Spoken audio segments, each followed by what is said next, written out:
अभी एक क्वेश्चन किसी सब्सक्राइबर ने पूछा था कि अ, यदि किसान ओल्ड एज है या फिर कोई इलनेस से सफ़र कर रहा है, तो उसको हम फाइनेंस कर सकते हैं क्या, लोन दे सकते हैं क्या?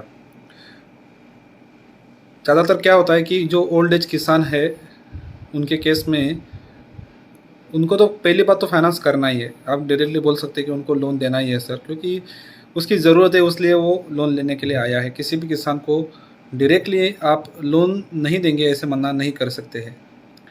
बट क्या करना है कि ओल्ड एज है, अभी एज फैक्टर है, जैसे कि 80 प्लस या फिर कोई टर्मिनल इलनेस है, बीमारी है, तो इस केस में आपको एक गारंटर ज़रूर लेना है कि उसके पश्चात उसका जो लोन है, वो लोन भरने की ज़िम्मेदारी गारंटर की है। वो गारंटर जनरली उसका जो ब्लड रिलेशन में है वही जनरली हम कंसिडर करते हैं, या फिर कोई एक अच्छा सूटेबल पार्टी किसान है जिसका वेल्थ अच्छा है, अ, उसको हम एज अ गारंटर लेते हैं।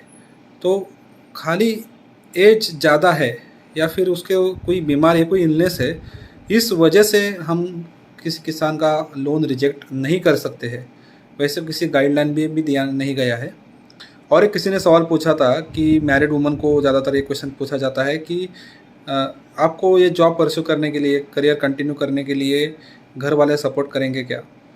तो ज़ाहिर सी बात है, यदि आपने एग्ज़ाम दिया, प्रीलिम मेंस क्लियर करने के बाद इंटरव्यू तक पहुँचे हैं, तो आपको आपका घर वालों का support most of the case में होता ही है। तो यही चीज़ आपको पैनल को बतानी है कि मैं यहाँ तक आई हूँ, इसके लिए मेरे फैमिली ने मुझे पूरा सपोर्ट किया है।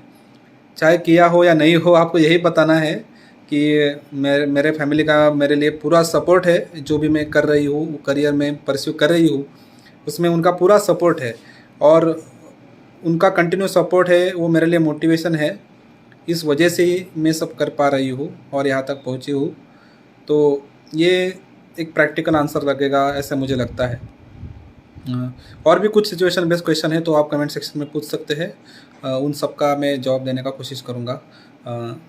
Thanks for watching this video. Have a nice day.